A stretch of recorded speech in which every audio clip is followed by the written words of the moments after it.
Welcome to Smash Metafiction. This week, we unearth the pieces of our favorite old stories and stitch them together into a brand new abomination that we like to call Collaboratory.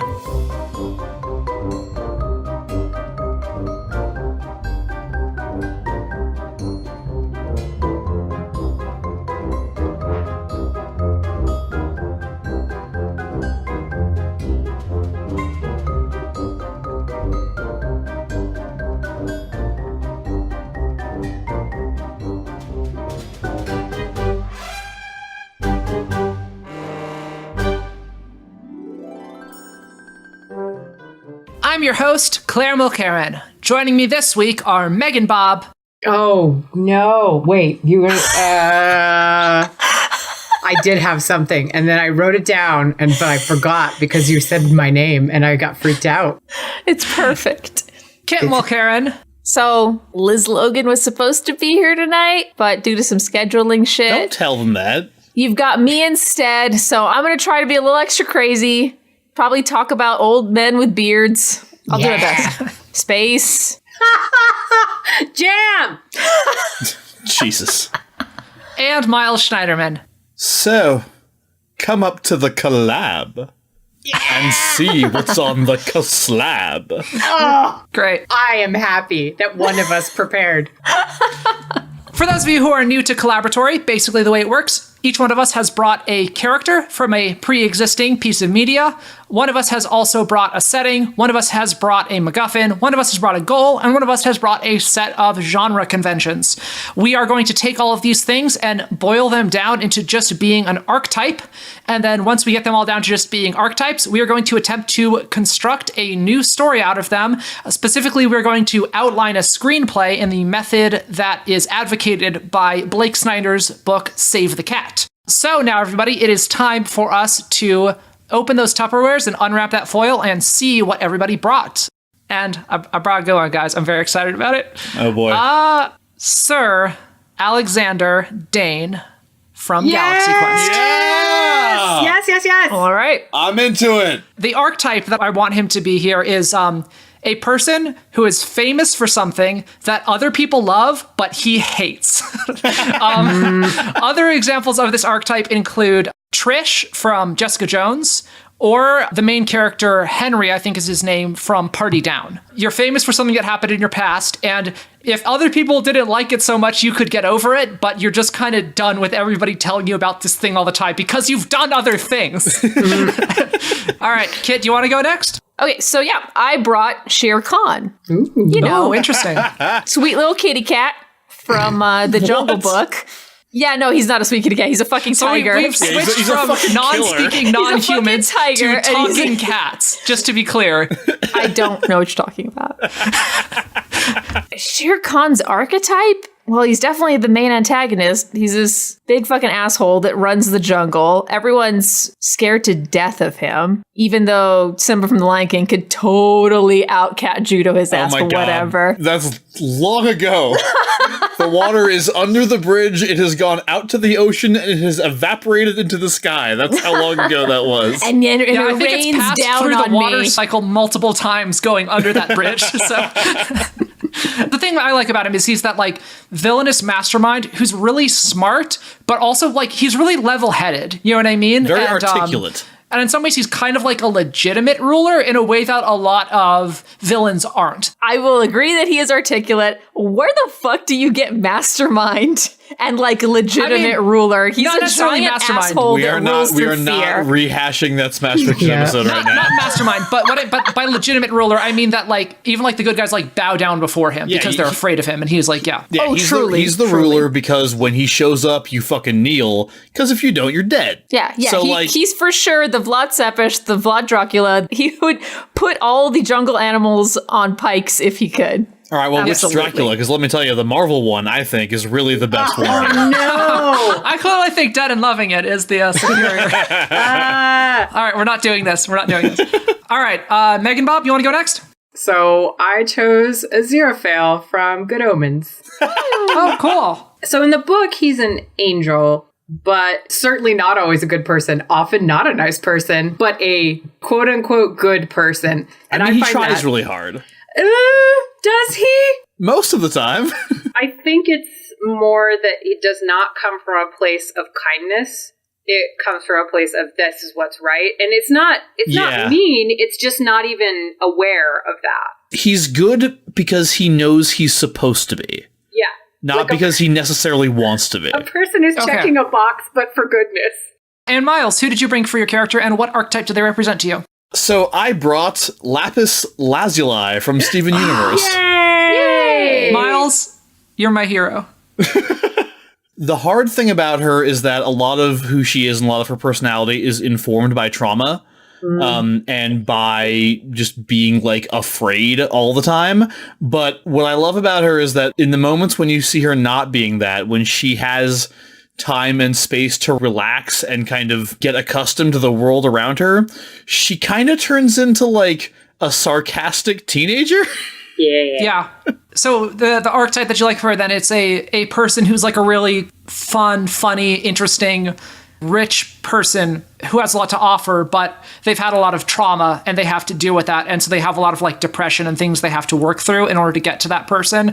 The thing I like about her is that it's very much not a straight road. Yeah. It's not like she has an episode that deals with her depression and then she gets over it. It's like a constant thing for her that she has to work with, and she has like good days and bad throughout the whole series. So I completely agree with that. You can just tell she wants to be a certain kind of person and she can't.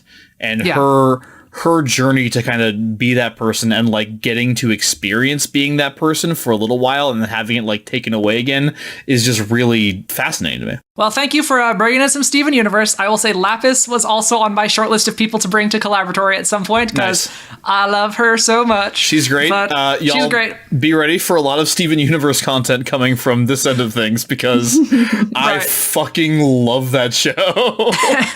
Miles just got into it, so we might do some episodes in the future. I got into it. I watched the whole thing. It's fucking great. I can't think of a better show that exists off the top of my head right now. So, well, great. Yeah. I'm happy you and I are on the right side of history over here. All right. So let's go back up to the top. This time I had to bring the genre, and the genre that I've decided to bring is tokusatsu. What is that? Yes. So tokusatsu I'll start embodying my character here for a second. Tokusatsu means live action, special effects driven Japanese movies and TV shows. For instance, Godzilla is an example of tokusatsu. Kamen Rider is an example of tokusatsu. Usually it will involve either giant monsters or like people in superhero spandex outfits and motorcycle helmets, but it doesn't necessarily need to. And an example of something that fuses a lot of different elements of tokusatsu is Power Rangers / Super Sentai, which has both the giant monsters and the team of people that like wear motorcycle helmets. So would you say like Pacific Rim is in that category? Yeah, Pacific Rim is, well, it uses like CG instead of guys in rubber suits, but it is mimicking a lot of the tropes of tokusatsu. So next up is Kit. What did you have to bring this week? So I brought the goal from the most recent God of War game, which is? So the main character, Kratos, is traveling with his son in a quest to take the mother's ashes to where she requested they be scattered. Oh, dang. Oh, that's interesting. That's really cool. There's a big old, very well-written story that goes along with that journey. Bringing someone to like a resting place or something? Yes. Aww. That's really interesting. I like that. Yeah. Okay, that's great. Cool. All right, Bob, what is your second ingredient that you have to bring? I am bringing the setting, and the setting Should we call them side dishes? Oh, you know what? Doesn't matter. Condiments? I'm not sure. Condiments. Sauces? You brought a bunch of packets. MeganBob, what was your side dish that you bring? I'm making it official, Miles. Deal with it. The side dish that I brought was the Shire from The Lord of the Rings. I think one of the things I find really delightful about the Shire is that it's very insular. And as everything else is happening in all of Middle Earth, somehow none of it, I mean, in the movie anyway, I know in the book. I was going to say. In the book, it's very different, but I appreciate that there is some oh, it's just this place that people don't necessarily know what's happening in the outside world. And they're all lovely, kind people, but also do not like outsiders very much. Oh, I like it. And finally, Miles, what did you bring for your side dish? Deal with it. It's the name now. It just happened. All right, so my side dish. You said that with quotation marks. Yeah, I'm saying that the same way every time I have to say it. Was the MacGuffin. And, I figured you can't go wrong with the classics when you're looking at MacGuffins, and there's some MacGuffins that are just like, they're the MacGuffins, man. They're the ones you think of. In my side dish, we have the Maltese Falcon. Yay! I know that that's a famous MacGuffin, but I've not actually seen that movie. So why don't you tell us about the Maltese Falcon? At its core, it is a really valuable item that everybody fights for and deceives everybody else in order to get their hands on. And when they finally do, it's a fake. Oh, that's interesting. That's really great. cool. Yeah, when they finally get their hands on it, it turns out it's fake and fucking nobody got what they wanted. Well, thank you for ruining the Maltese Falcon for me, Miles, No because as I problem. said, I hadn't seen it. So I mean, look, first of all, it was released in the 40s. That's not my problem. That's Second fair. of all, I had to explain it, because that's the reason it's great. That's a pretty good setup. Sir Alexander Dane from Galaxy Quest, Shere Khan from The Jungle Book, Aziraphale from Good Omens, Lapis Lazuli from Steven Universe, and then for our side dishes, we have the genre of tokusatsu, we have the goal of bringing someone's body to the final resting place. For a setting, we have the Shire, and for a MacGuffin, we have the Maltese Falcon. What a great collection of words. I like this Mad Lib. All right, so first up, we have to come up with the log line, which is the one-sentence summary of the events of the movie. For instance, the log line of Reservoir Dogs is, after a simple jewelry heist goes terribly wrong, the surviving criminals begin to suspect that one of them is a police informant. You want it to be something that could be sold on the strength of a movie poster. It has to be a really obvious, big, primal, weird juxtaposition or fish out of water story, like a role reversal or two people who don't belong together who are forced to work together. Let's start with that goal, because I think that's going to be like the slipperiest element of it. That's the hardest to figure out. So we should solve that first and then solve other things around it. Do you guys agree? We need a parent and a child, right? Or I guess we just need two people. I think the core of it, though, is just the bringing the ashes to a resting place. But if we can make it work with a similar dynamic of two people doing it together, then that would be good. But, So- two family members. That sounds like an Aziraphale thing to me. Why is that? His archetype strikes me more as like a wanderer and sort of the person that would be left burying his friends after the battle, if that makes sense. Okay. I'm not saying we have to do it that way. That character strikes me as the kind of person who would care a lot about bringing someone's ashes, someone he cares about, bringing their ashes to the final resting place.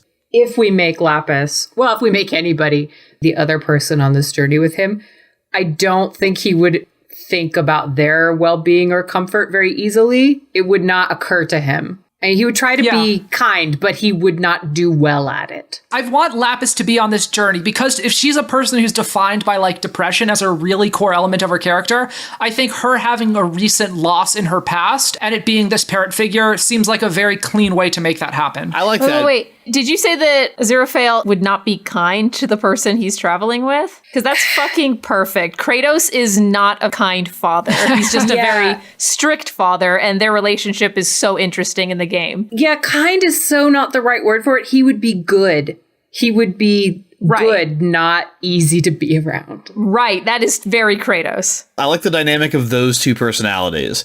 There's an immediate conflict there because there's no way that they will not rub against one another. Do we want to start talking about tokusatsu right now and how we're going to incorporate that? Absolutely. Definitely. If Lapis lost like a parent figure, it would make sense for them to have been maybe some sort of tokusatsu hero, like an Ultraman type or something like that. If Aziraphale is helping her, but it's sort of an impersonal relationship, rather than having them be related, we could have it be like Aziraphale's like an old teammate of her lost parent. Yeah, Who's or like just becoming a surrogate parent, but like doesn't have like an emotional connection to her at the beginning. Is Shere Khan a kaiju that hounds them the entire trip? oh my god, that's so good.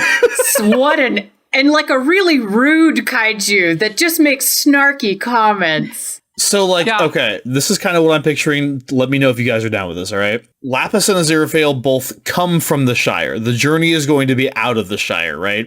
Shere Khan and his kaiju, or whatever they are, have been slowly conquering more and more territory, including, like, the ancestral homeland of the people who now reside in the Shire. They're coming for the Shire now, which is their last resort, and, like, the Shire people won at enormous cost and pushed the invaders back, okay?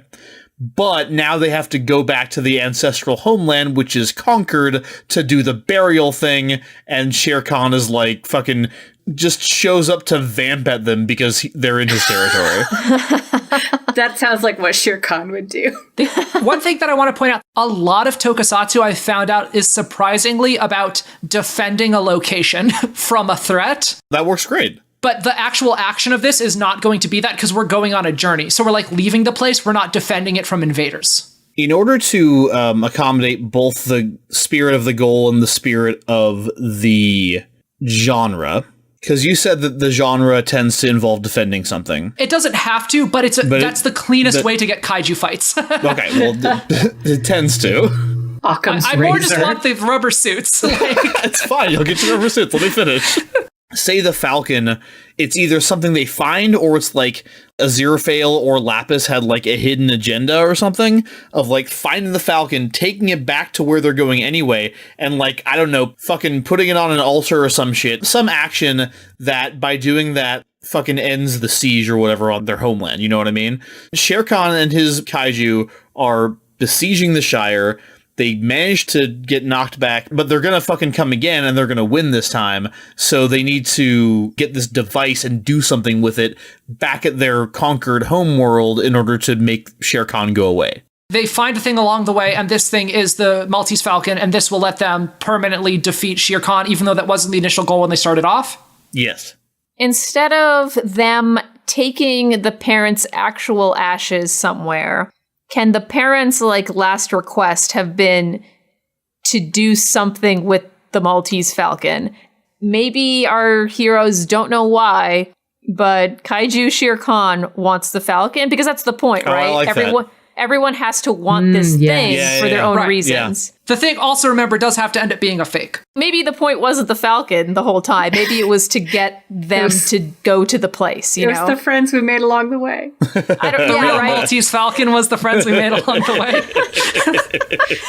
Is that I haven't seen it. I assume that's the film. We don't have a place for Alan Rickman yet, so we're going to have to figure that out. Let's talk about him a little bit. He's famous for a thing that he did that he doesn't care for, but it's like a thing that other people like. I like the idea that he's like an old, drunken, like tokusatsu hero, like a Kamen Rider Power Ranger type guy Yes. who like is like a bitter old drunkard who like they want to bring back in for one last job to help them. And he's like, I'm not saying that bloody line again, but it's like the line that lets him transform into his Ultraman form instead of like... That's want fucking this. perfect. Give it to me.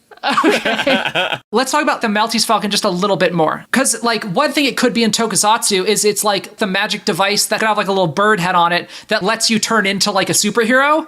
But, like, the one that you have could be, like, a fake, or, like, she pretended it was the source of her powers, but it actually wasn't the source of her powers. I Like, the love old that. person... And so, like, Shere Khan wants it because he thinks that it's the key to turning into this, like, superhero, but it's actually, like, a MacGuffin or a decoy.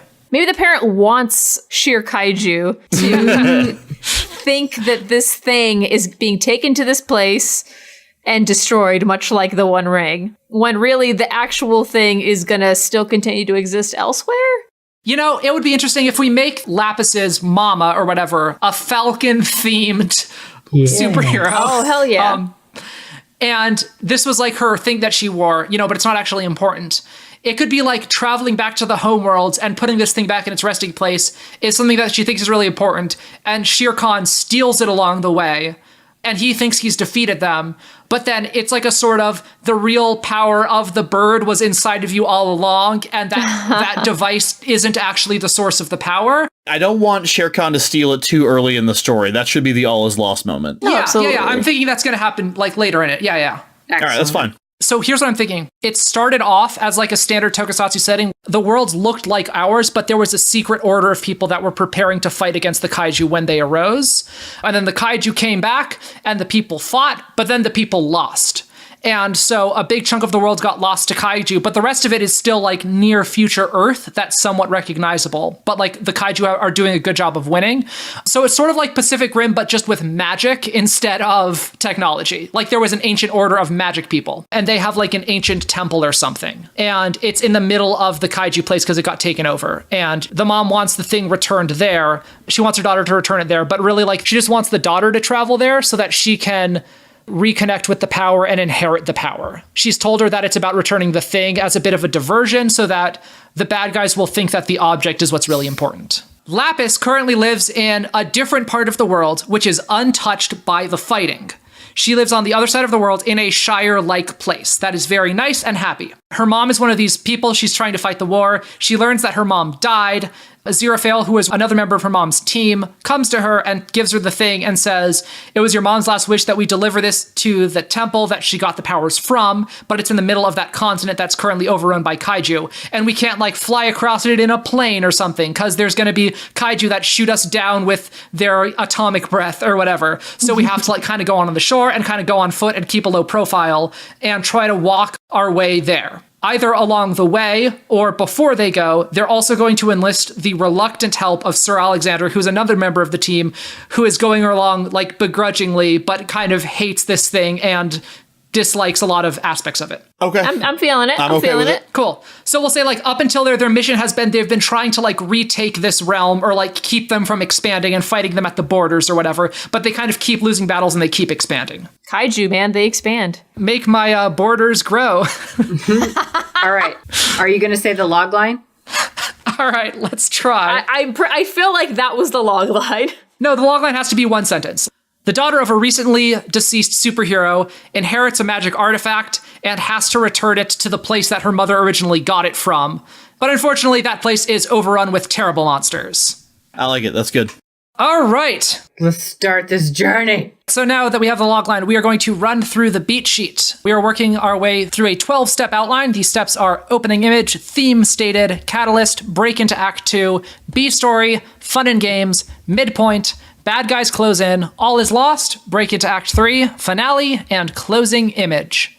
So first up, we have the opening image where we are going to meet our protagonists and learn about who they are and what they want. Our protagonist should start off in a relatively stable situation, but something in their life should need fixing, and they may also need to learn a lesson as well. So this is probably Lapis, I imagine. What do you guys think her opening image is going to be like? What's her daily life like? So what I'm thinking is that her opening image stresses the fact that everybody around her is trying to pretend the war doesn't exist. Yeah. And Nice. she is unwilling and or unable to do that. Yay. People use the air raid sirens to tell the time of day. Right. Do you think she might like see some people that are engaged in some sort of behavior that is like they're having a lot of fun, and then she like loses it and like yells at them and is like, you know what it should be? Is it should be some other kids like playing fucking kaiju and oh, that's really good. That's really Monster good. Hunter. They just don't understand it. Yeah, like some people are playing the monsters, and then like one person is even like playing as her mom or something. Oh You know what I god, that's good. I like that. Beautiful. I think Dad might be gone too. So Or other mom. Living with some aunt or some like family friend or something. yeah, aunt, grandparents, orphanage, whatever, you know. She has 2 aunts like Sabrina, the teenage witch, and also a sassy cat named Salem. You know what? Canon. I'm okay All with right. the 2 ants and a cat for sure. Maybe she has to save it Sounds later. good. Yeah, yeah. But yeah, so She's not saving sheer kaiju, that's for damn sure. no, although that would be interesting. Unless I was thinking maybe one of the kids is playing her dad and like fake dies. oh yeah. And then they start Yeah. like making fun of her mom or some shit and she goes off on him. Even if they were playing her mom up as really cool and like she's so great, like that might freak her out even more because it's like idealizing this person who kind of like left her here, and she's like, "This is not reality. What you're doing." You know what I mean? Like I like you're, that, actually. you think these like they're these superheroes and they're these nice stories and they always win in the end and they're good, but like that's not what happens. This is real. They die and they suck. I like that a lot. you know? I like that a lot. So- Let's do it. They die and they suck. I love it. Lashing out at the dead. That's Yeah. sadly Classic. common. Yeah. Is she like a teenager? Is she going to school? Do we want to say, or does she have a job? I Is think she- teenager going to school is the way to go. I think it's fair. the school grounds might be the place where she sees this occurring. So theme stated. At this point, someone in the story is going to state either the theme that we are arguing for is like kind of the message of the story that we're doing, or they will say the exact opposite of that. And then it's kind of plant a seed in the audience. And by the end of the movie, we're going to prove one way or the other if that was correct and what our theme is and what we're trying to argue. I think there's something with the Maltese Falcon and with the mom of like the idea of the thing versus the actual thing and what the thing inspires versus what the thing is. Yeah. Yes, I agree. There's got to be something between her and the two people she's traveling with. Yeah. Some kind of relationship I feel like theme. Alexander has also like lost hope. He might have some sort of arc with like regaining that. And I think there's something there with the idea of the Maltese Falcon as this symbol. And like, it's not as important like what you actually accomplish. It's important sort of like what you stand for and what you inspire other people to do, because by doing that, by like being bold and taking a stand for something, you can inspire others and make a wider change than like necessarily winning one fight or something like that. You know, I'm good with that personally because I think that incorporates that. relationships. Yes, Yeah. agree. Yeah, no, I'm down. Cool. Yeah. All right. So who do you think is going to either say that or say the opposite? I thought that if Aziraphale shows up and, you know, she knows, oh no, this is the time. I know that my mother is dead. And he says something to that effect at that point, like she was taking a stand. And, you know, her message to that is, fuck you. Right. My mother's dead. Like, Right. how dare you? And to be fair, correct. Aziraphale, you're very bad at comforting children. I think we can probably push the theme back to when Aziraphale shows up. Sure, we can have the theme stated occur during the catalyst step if you guys want. Yeah. Okay, so the last thing before the catalyst, is she going to save a cat? It doesn't have to be an actual cat. As I'm saying, she takes an action that like endears us to her and is like, that's a cool character. I like that character. Like, what's her like, oh, I like this protagonist moment. I think what would do that for me in this story, like say she comes across the kids playing her mom on the playground and she's like, fuck you, she left me here, she's not that great. But like we go to her room or something and it turns out that she has all kinds of memorabilia, scrapbooking, all kinds of just like she is the one person in this area who really knows and understands what's going on because she keeps track of everything. What if there's like her family's having like a yard sale and they're getting rid of a bunch of stuff?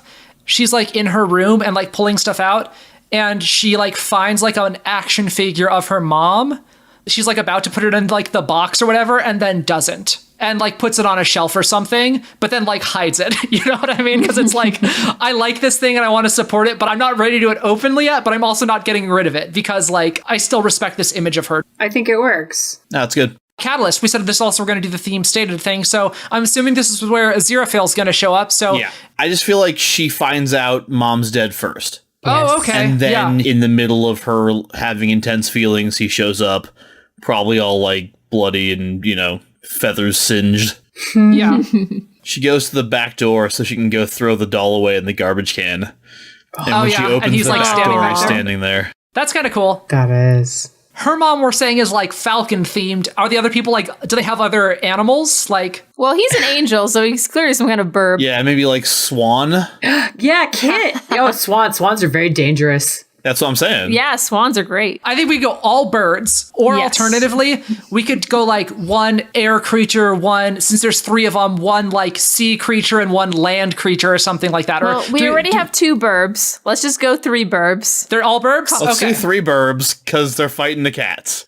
Sounds Yeah, sworn enemies, as we all know. Yeah. All right. it works so well. I like swan because they're gorgeous, but they're fucking assholes. Nice. I think that fits him really well. Do they have different colors? I imagine he's like, you know, has the he's white white, swan yeah. stuff. Yeah.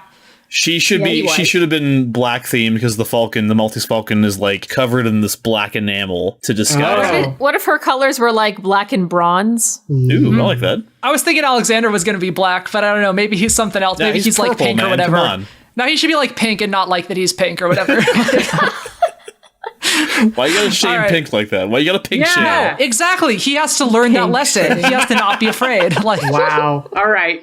We'll put a pin in that. Come back to it. sounds good. Okay, he shows up and he tells her like, "Yeah, sorry, your mama died." I do think he's not gonna say sorry about anything. That's true. I think he's Yeah, just yeah. gonna show up and be like, "Come with me," and like start walking away. And Right, she's yeah, gonna yeah. have to stop and not go with him and like yell back at him and make him turn around and explain shit. Yeah, that sounds good.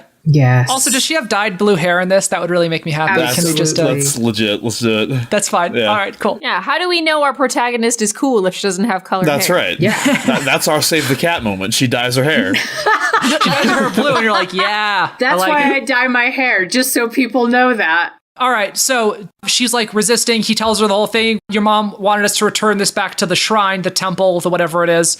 And she's like, nah, fuck off. But she's going to have to go along at some point. So the break into Act 2, I imagine, is going to be them going on the journey. Are they going to get Alexander before they go on this journey? Or are they going to like meet up with him later? Because I imagine he wouldn't probably be on that continent if it's all ruined. I think they meet up with him later.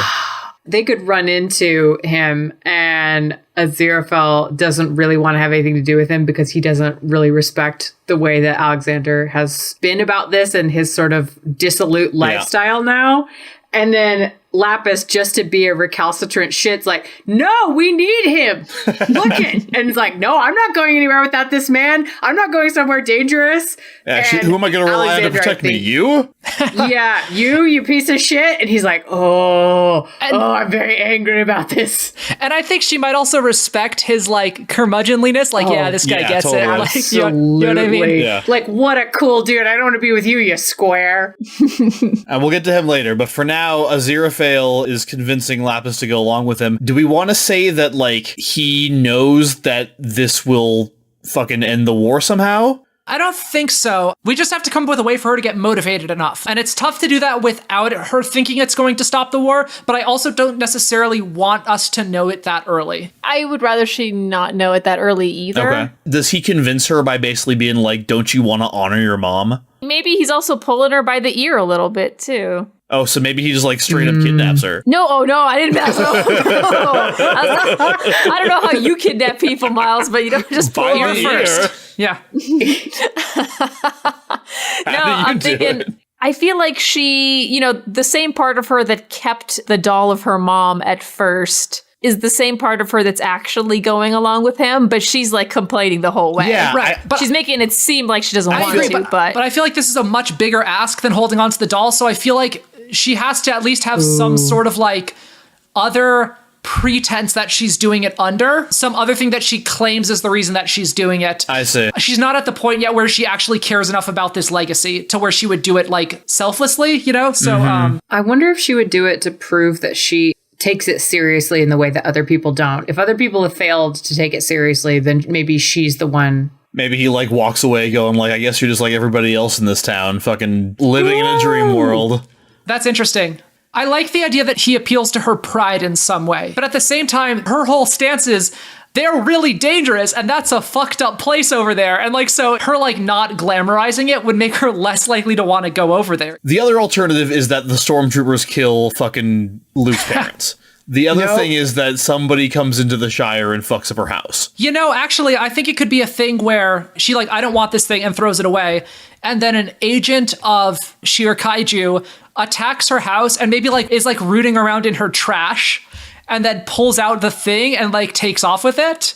And then she has to like track him down and like beat him up and get it back. And then she's like, they're after this thing. I don't know why, but it's important to them. So I don't want them to get it. I am perfectly happy with that if we can stipulate that it is like a small crap kaiju that's like the size of a raccoon. It's not a true kaiju. It's like a little butted off kaiju, a little butted off tick of a kaiju that they send out to do stealth stuff because kaiju don't do stealth on their own. Right. Yeah. Or alternatively, it's a putty if we're doing Power Ranger stuff. It's a... There you go. Yeah. I like that because just thinking of Lapis as a character, like she really does primarily respond to real threats. Yeah. Like she wouldn't be she wouldn't go on like philosophical grounds. Right. There has to be a real reason. So I'm actually she tells him off. She throws him in the garbage. He leaves, and then again with the Lord of the Rings, but like Shire Baggins, right? That's going to lead him here.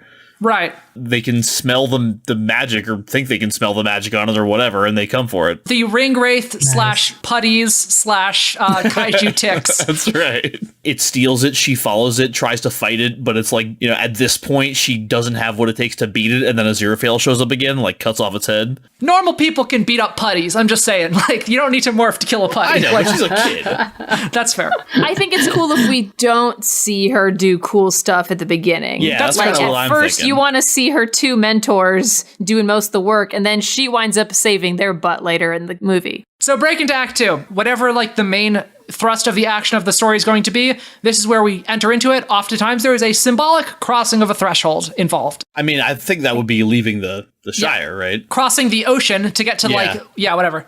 They have to cross, like, a bunch of land and some mountains and eventually get to the coast and then take a ship. Great. Also, like, Aziraphale could fly her, could, like, be holding her, and, like, they could fly across the ocean, and then when they get, like, to that, like, kind of coastline, they could land as well. I really don't want him to be able to fly, though, because that makes everything way too easy. Like, I think maybe, like, his wings were fucking damaged in the fight. It could also be, like, a toothless thing. Yeah. Where it's like fucking Perfect. He's like damaged from the fight and he can't do very much, and then later on in the movie he fucking heals somehow, and now it's like, oh shit, he's back. Nah. Yeah, cool, I like it. Or, like, maybe it's tied to, like, your like self-confidence or like emotional harmony, and like her mom could fly but none of the other ones can fly because they're not like cool enough. Like, I don't know. I don't know about that, but I think you're overcomplicating. I'm just making it Steven Universe now. It's just like Yeah, you know, you are. Rose Quartz has all the powers, like, because she's great. But anyway, no one's making Steven Universe. What are you talking about? Like, I don't know. Look, I'm all for So it, but Break It Act 2. They take a boat and they arrive at the place. I imagine like they're a few miles out from shore and the old sea captain's like, this is as far as I can take you. That's kaiju country, you know? And then totally. I want to say that for the purposes of my enjoyment of this, that Aziraphale hates boats and gets seasick. that is I'm okay with acceptable. All right, so they start traveling through this weird old ruined continent. Now we have the B story. So the B story is a tonally different and sort of lower stakes counterpoint to the A story. It is oftentimes, but not always, about a friendship or a romantic relationship. Do we think this is where we introduce Alexander? I think he's kind of the B story guy, right? I agree. like that. I think there could be some like kind of bombed out semi-post-apocalyptic human cities. I'm picturing like a weird Tatooine like cantina Jabba's palace place where it's like Nice. It's maybe not only him but also like weird aliens and stuff hanging out that have like taken over this continent and mixed in with humans. Do we want to say these guys are like aliens or what are they? Like The kaiju could have come from the same place that the humans' suits came from. the human suits we said are like ancient Earth magic. I think we were talking about that because it definitely seems like 'cause we're the leading birds. totemic with this. Yeah, Ancient burb magic. I like it. ancient bird magic. Okay, so I think that might be our title. To answer your question, yeah, I think the kaiju are aliens. That works Okay. for me. Oh yeah, okay. But like cat aliens. Cat aliens. Yeah. They've always wanted that bird magic. So delicious. Their ship was a ball of yarn. The place that we're going to find Alexander is going to be like a conquered human city that's like overrun by mostly aliens. Maybe there's still some humans, but like they're like a second class now. The ruling class is like the evil alien cats. Nice. They meet Alexander. What is like his situation when we find him? Drunk. Drunk? I'm gonna go with drunk as my final answer, yeah, Alex. yeah, he's drunk And, on fermented millet. Ooh. I like Yeah, the and specific grain. They wait until nightfall and everybody's kind of asleep and calmed down. They start sneaking through the streets, but there's a light on in the bar and there's a jukebox playing and somebody's really badly singing along. Uh-huh. Oh, And they go to so check it out. good. Cool. So good. And so he was the last member of their team. I think his color has to be pink, obviously. What kind of bird is he? Is he like a dorky Okay, bird y'all, Flamingo! Yeah, if he's Sorry. pink as a flamingo. Oh man, I was like looking up other verbs. Okay, but all right, here's my pitch. Hear me out. Crowned pigeon. Biggest type of pigeon in the Googling. world. They're fucking gorgeous, but they're still pigeons. So they've got that like lameness Nice. about them.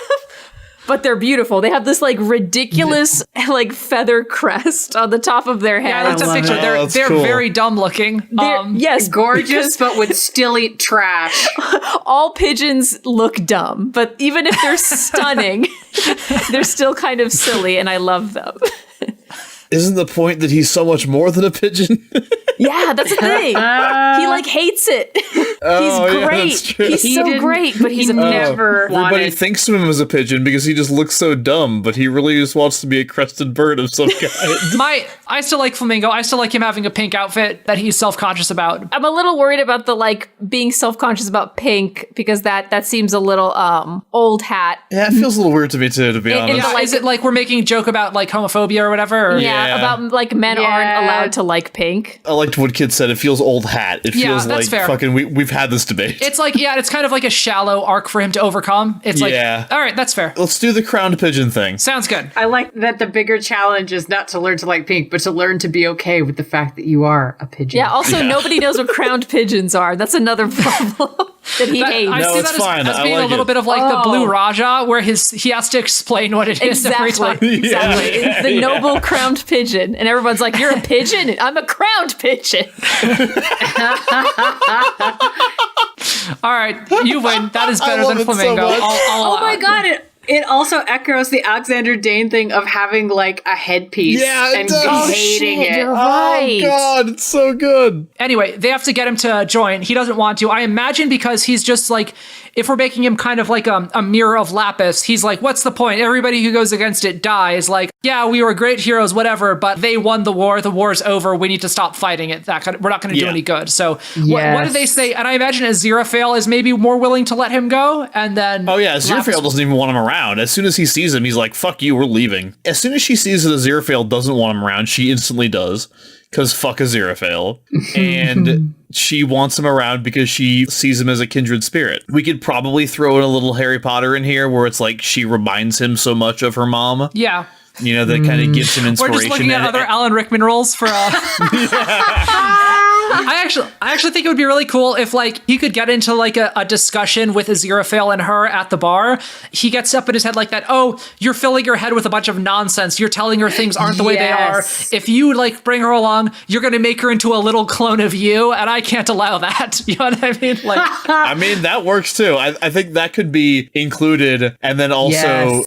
being inspired by the next generation. You know what I Right. mean? Because we're working with those themes. yeah, I don't want to lose another one of you. We already lost your mother, like, you know, Yeah, I gotta absolutely. yeah. I do really like that Alexander finds the way Aziraphale does things to be absolutely insufferable. So next up, we have the fun and game section.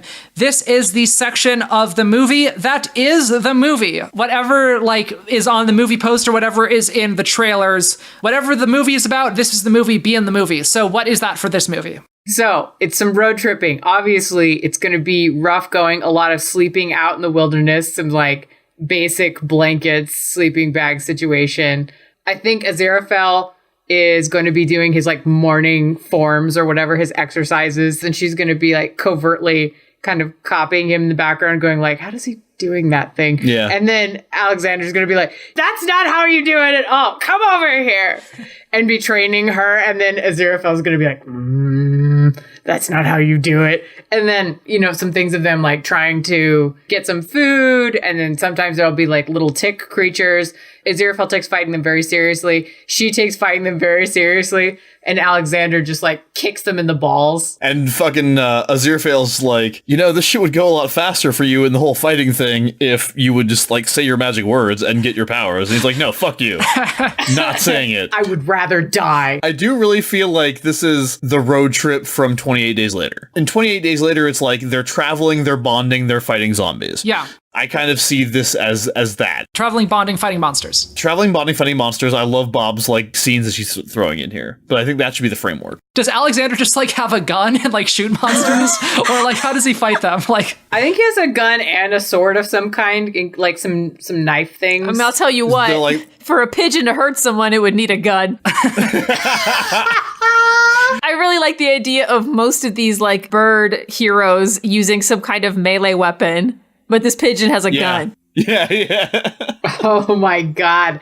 I think that, you know, Lapis all this time is basically, you know, trying to take in lessons from both of them, right? I mean, they're doing the warring dads thing. Is she bothering to fight monsters and stuff as well? Oh, totally. yeah. Yeah. I think it should probably end with like Lapis realizing that she's actually kind of enjoying herself. Okay. And yeah. like that she's fitting in, you know, and actually bonding with these people. Like it's a lot of these fun and game segments I feel like end with, if not a victory, like maybe a victory followed by like them all sharing a laugh or something and realizing that it's the first time they've done that, you know, something like that. Her whole deal is that this war is like very serious business and there's like no time for like fun or anything. But like, Yeah. I think she realizes that like fighting for a good cause is in some way spiritually fulfilling and uplifting for her in a way that she didn't think it was going to be. She thought like she would only be thinking about losing things when you're fighting it, but like actually achieving stuff and accomplishing goals along the way is giving her a sense of fulfillment. I would also love one scene to be in there where it's like after they've been together for a while,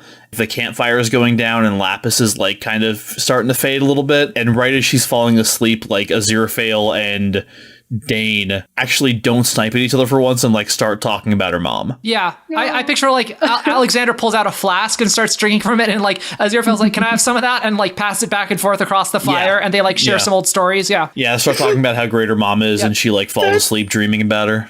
That's so pretty. And you can actually have the moment where like Lapis wakes up, but like doesn't let him know that she's awake and just like listens to him being nice and telling stories and like. Yeah, although I feel like that moment usually ends with like some intimation of like guilt. Like they reminisce for a while and it's nice, but then they can't get past the reason that Dane is upset about it. Yeah. You know, he's like, well, you know, that's all well and good. And it was nice reminiscing with you for a second, but you still fucking got her killed. So Right. fuck you. Yeah. Oh, nice. All right, cool. So now we're at the midpoint. The midpoint is the this changes everything moment of some kind. Oftentimes, there's an additional problem that's introduced to the story in addition to what our heroes have had to deal with up until this point. And if there's a character arc, this is where they come face to face with the embodiment of their big flaw, like a symbolic incarnation of it. That's going to plant a seed in them for later. So what is our midpoint? Do we want to have this be where Shere Khan shows up, or what are you guys thinking? That's what I was thinking, Yeah, honestly. I feel like he should by this point. Yes. Okay, cool. So what is he? He's a fucking kaiju. So he can be a gigantic monster tiger, maybe even bipedal if we want to keep him kind of in the same shape as most kaiju, but there are quadrupedal kaiju. Do we want to have him have like a form that's like human sized where he That's can like exactly be what I on the was same thinking. level as them in like his like nice, you know, suit or whatever he has? That's exactly what I was about to say. That's a thing that happens in some tokusatsu, right? Totally. Yeah. I like the idea of like they're doing this thing, they're going along, they're making their journey, and like he just fucking walks up to their camp one day. Oh, that's interesting. Yeah. And he's like, hey, just so you know, we know all about you. We can track your movements because of the thing you've got there. And you should probably stop now unless you want to see what else I can turn into. But why wouldn't he just do it right there? He can show up at their camp now, but this could just be the first moment he's been able to track them. Like they've gotten close enough and they've figured out where they are. They've like triangulated their position or whatever based on the device. But it could be a thing where they didn't expect to see him this early and then he just like shows up. This is supposed to be the this changes everything moment. Yeah. I think the thing that changes right now is that this stops being a fun journey of bonding and starts being like they're being hunted, right? Yeah. Yeah. I want him to be like surrounded by minions. I don't necessarily want him to be like all by himself. In that case, I think maybe he doesn't show up, but like his boys do, and maybe they have like a projection image block or something, you know what I mean? They roll up one of those like TVs on wheelers like that you had in your classrooms. Oh my God. And like they put in a VHS tape and they And the like, TV like in is Dark Knight. strapped down so nobody gets injured if it Right. it can't fall off. I like the idea of him attempting to win and them almost being defeated just by the legend of him. Basically, he's like, you can give the Falcon to my boys here and leave, or, you know, you can make it fun for us and run. Yeah. Because this is what I fucking do. This is who I am. I love this. And then I think that like a moment that Lapis could have here, like she's starting to now fight with the issue that's going to lead to her later revelation. It should be like, we're not just going to hand it over to you because you say you're big and strong. If you want it, you got to take it from us. I like the idea of that happening, and then like they get their asses kicked and have to flee. Yeah. And that's when the doubt starts to creep in. That sounds good. Yeah. And he's like, all right, well, here's like one of my little monster guys. Maybe Cheetah, really fast, runs that'd be circles good. around him. Ooh, I kind of like the fast guy. That's kind of cool. If we want two minions, there's got to be like a lanky, fast one and then like a beefy boy, right? Yes. Yeah, I like that idea. So there's the a beefy cheetah boy? and a leopard? Yes, those are great because they're both African too. I wanted like a beefy lioness. They are the beefcakes of the savannah. I'm down with a cheetah and a lioness. That works for me. Cool. We're going to say that they kind of get away from this fight, but just barely, and they're kind of getting their ass kicked. But this is kind of the bad guys close in section that we have. Yeah, That's supposed to be kind of the inverse of the fun and game section. Generally in fun and game section, you're kind of playing around, but in the bad guys close in section, shit starts getting real and like losses actually start happening. This is where they start being hunted, right? They get to the place where they have to be, but it turns out they already fucking like know where they're going. Like they've figured it out. And Shere Khan himself is like there waiting for Shere Kaiju. I'm sorry, Kit. No, I just call him that for funsies. Himself is there waiting for them. And like, what if she actually does give it up because she feels like there's no way they can beat them and she doesn't want her friends to die? Yeah, that's always good. Because like they show up, he's there with a fucking army and he's like, look, you can't win. And she's like, you know what? You're right here. Oh, wow. And then she's like being heroic, but also sad. Right. And they leave. Yeah. And she's like, you're not going to kill us, will you? And he looks at them and says, the only one of you that I was ever afraid of was your mother. These two jokers, like, I don't care. They can still be alive. And you're just a dumb kid. I don't care. And you're giving this over willingly. And I said if you did, you'd be okay. So I'm a gentleman. And also, the fuck are you going to do? I have this. Bye. Right. That's our all is lost moment. Yeah. Yeah, he is kind of the like plays with his food type, but I feel like if he sufficiently verbally drags them, that works. Yeah, which he totally will. Well, because the thing with Shere Khan is all he cares about is getting rid of Mowgli because it's the one thing that can kill him. Right. And once that's taken care of, he's not interested in going further. He's not going to like kill Baloo. He doesn't want to kill Bagheera. Like he will if he has to, but you know. Oh my god, I just realized that they're Baloo and Bagheera. Oh shit! They are!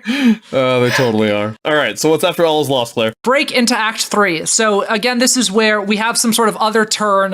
There's some new goal that they set because the goal for like Act 2 has been resolved.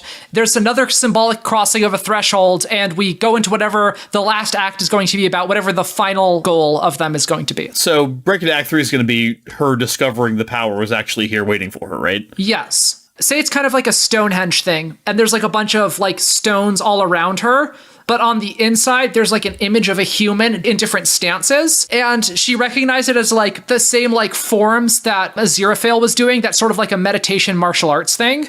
And she kind of like looks at all of the stones in a circle and realizes that it's kind of like instructions for how to do those forms. And then she starts like kind of practicing them and like doing them just by herself. And then starts like feeling the power going through her, because if you do that at this place in the right way, and she's like remembering how Aziraphale taught her, she can like summon the power. What if that's the case and they're all depressed and Aziraphale starts doing it because it's like what they used to do here is like go through those forms, and then like Alexander starts doing it too as just like because this is the place where they used to be together, and then Lapis starts doing it and something happens when she does. Right. I kind of want Lapis to start doing it first to like bring their spirits up. I like it being like her thing. You know what I mean? And like I do, yeah. She like starts doing it first, and then the other two join in. I'm okay with that. Yeah. And then like, you know, the all bird manifests before her and reveals to her her inner bird, and she gets like a little magic belt, but the magic belt doesn't actually really do anything. It's just like a symbol of it. What is her bird that she's gonna get? Can't tell me about the all burb and then also her burb. The all burb. I don't know what the all burb is. You know, we can't fucking know. How do you know what the dreaming face nest. of God looks like? It's the all burb. But I don't know. I thought she was gonna inherit her mother's falconness, because falcons have a really dope way of taking out their prey. Okay, so everybody knows they go way up high, they see their prey, and they do this dive bomb, right? What a lot of people don't know is they ball their talons into fists, and they are basically flying punching their prey into like a stunned state, and they loop around, land on it, crush it with their talons. I have been blessed enough to see this happen in person, like 10 feet in front of me. Can she be, instead of just the regular falcon, could she be the peregrine falcon? Yes. I love the idea of her having like these talon gauntlets, and she punches things before she claws at them. So this is climax time, right? Yep, this is the final showdown between the protagonist and the antagonist, and all the big questions get resolved, all that nonsense. So Yeah, so fucking she gets the power. turns into her peregrine falcon form. Aziraphale and Alexander both like get inspired to join her. They fly up into the air and beat the fuck out of some kitties. Yeah! I picture like they're gonna go off and fight Sheer Kaiju, who's still just in his like human-sized form, and he's like, "Oh, you got some other weird power, whatever. I don't care. I can still kick your butt because I got this." And he holds up like her Falcon thing, and he's like, "Haha!" And he like puts it on his like wrist or whatever, and presses like the buttons and does all the motions, and then nothing happens. And then he's like, "Ah, dang it!" and then so he's like, "All right, fine. I just gotta do this the old-fashioned way." And then he turns into his big old kaiju form. Yeah. I picture being like a really fucked up evil like Sphinx. Ooh, Yeah, that's good. Oh, yeah. I love it. Does he have minions with him, or is it just him at this point? I think they like take out his minions real quick. Yeah, like early Nice. on there's a few, but they kind of cut through them. Oh my Yeah. god! You just see a shot of her punching one, Aziraphale like doing some sort of flying kick, and then Dane just shooting one. The gun.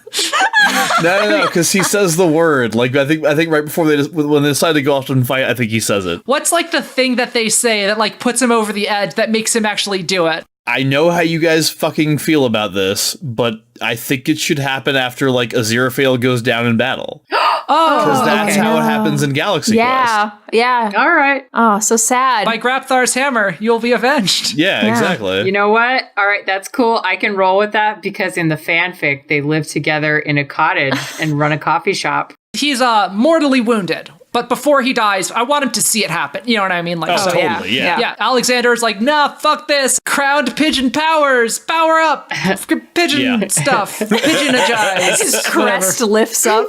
I'm forgetting that he's a crowned pigeon. Yeah, what's his I'll take pigeon it. weapon? It's a gun.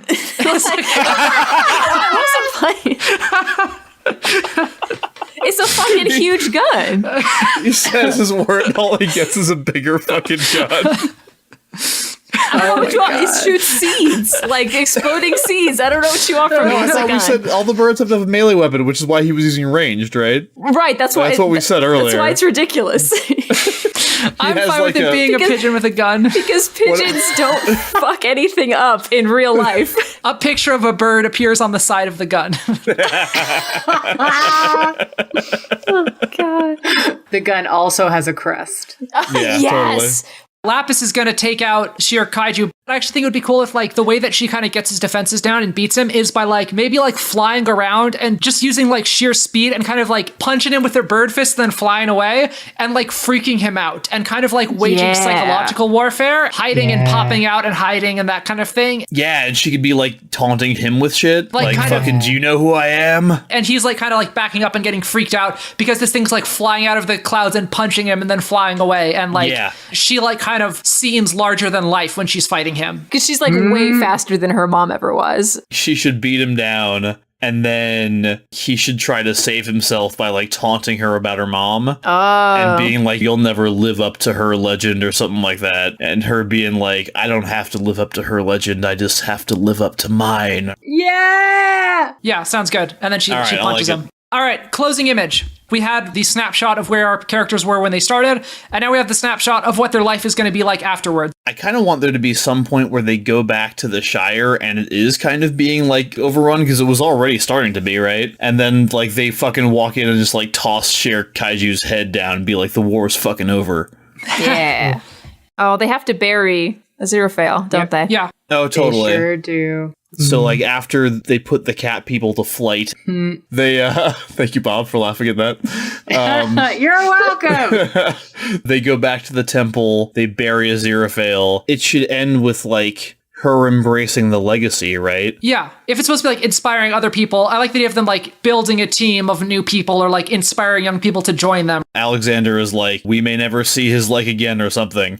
And, like, Lapis looks over and there's, like, kind of kids coming to the temple or, like, people coming to the temple. Oh, yeah. In like rags coming out from the ruins and stuff, people who've been like Yeah. hiding and like, is the monster gone? You know, and yeah. Yeah, and her being like, not yet. Yeah, I like it. And then the movie, like the theme music starts playing. Nice. Yeah. All right, cool. So now that we have all of this written, are there any scenes or threads that we want to go back and backfill, like some additional scenes now that we know where we're ending? I just really want to see children fighting over what bird they are or they're gonna be. And like, I don't Yes. want to be the tit, you be the tit. Yeah. Would that would be like at the beginning when they're playing? Oh, baby. Or it could be the beginning and the end. Oh, that's kind of You know good. what I mean? At first, it's just toys and shit to them. It's not real. And then at the end, it's like, no, I want to actually help my people and be this real like thing. two kids going up to the temple to learn, being like, I'm going to be the cardinal. That's stupid. It's like, I don't want to be the tit. And at the end, it's like, no, I want to be the tit. Yeah. Can it not be the tit? Okay, fine. The duck.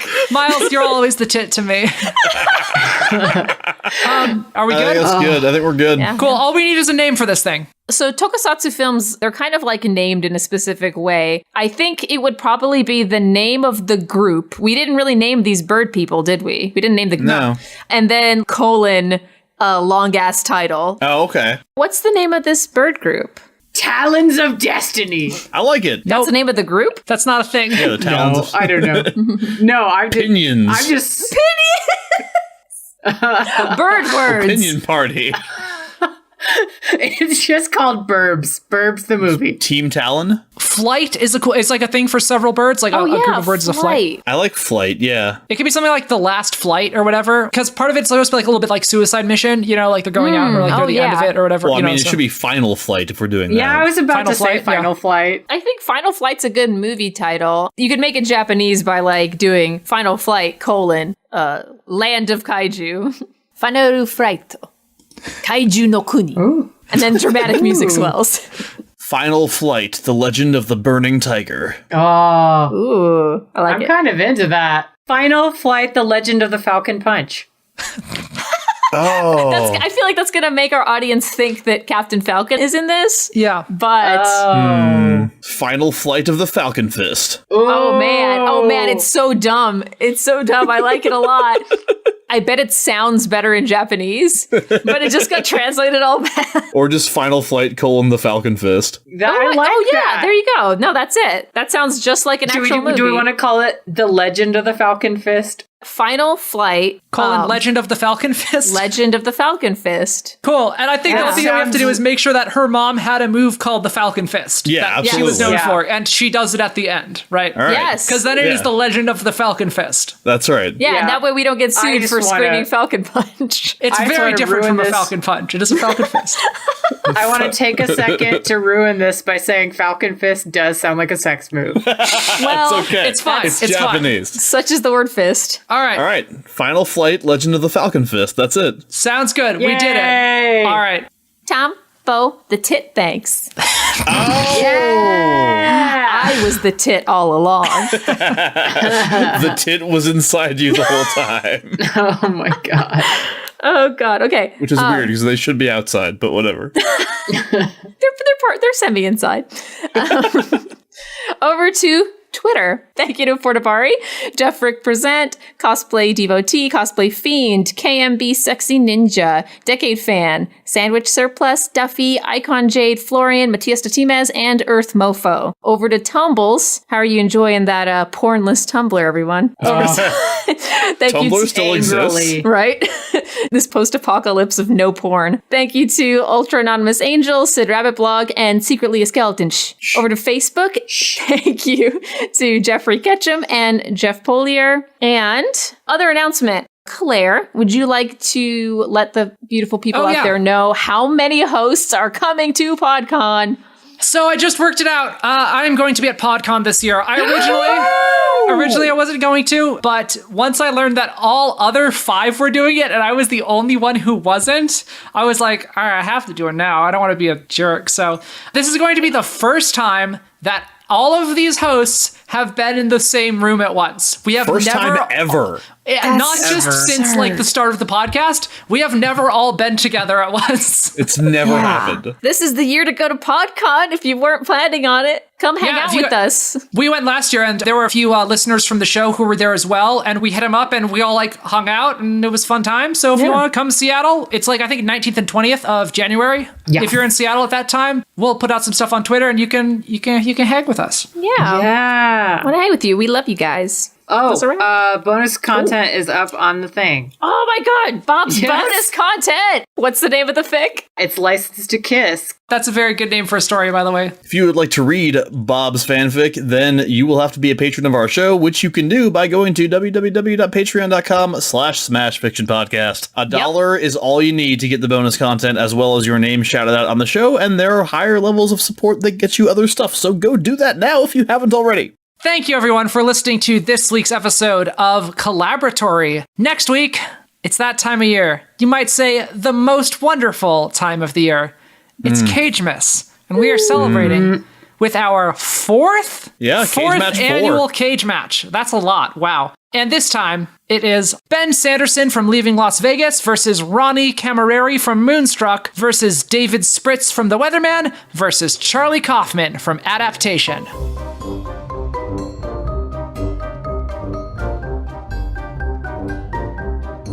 Smash Metafiction is produced by Miles Schneiderman and production assistant Sharon Schneiderman, with logo design by Claire Mulcairn. Special thanks to Kevin MacLeod at Incompetech.com for our theme song, The Builder. You can find us on Twitter at SmashFic Podcast and search for the Smash Fiction Podcast on Facebook, Tumblr, and YouTube. Subscribe on Apple Podcasts or your podcatcher of choice, and if you leave us a good review, we shall become more powerful than you can possibly imagine. Smash Fiction is made possible thanks to our supporters on Patreon at patreon.com/smashfictionpodcast. Please consider donating as little as $1 each month. It helps us keep the show going, and we have great rewards and extra content for those who help us out. If you have any suggestions, feedback, or other contributions, send them to us at smashfictionpodcast@gmail.com and help us continue the fight.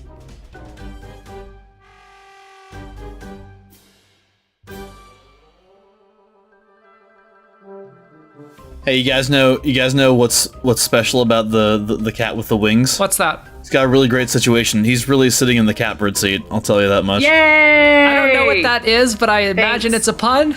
It's an old-timey saying. You never heard of the catbird No, seat? I'm not old, Miles. Go home, young people. Miles has to take his cod liver oil now and get a nap.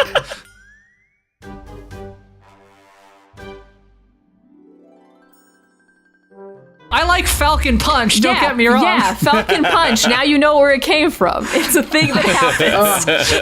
It's not just a bunch of made-up nonsense. Falcon Punch is science. It is science. Oh, I also Give us wanted some to nice add Indiana in Jones moments. Sorry, go ahead, Bob.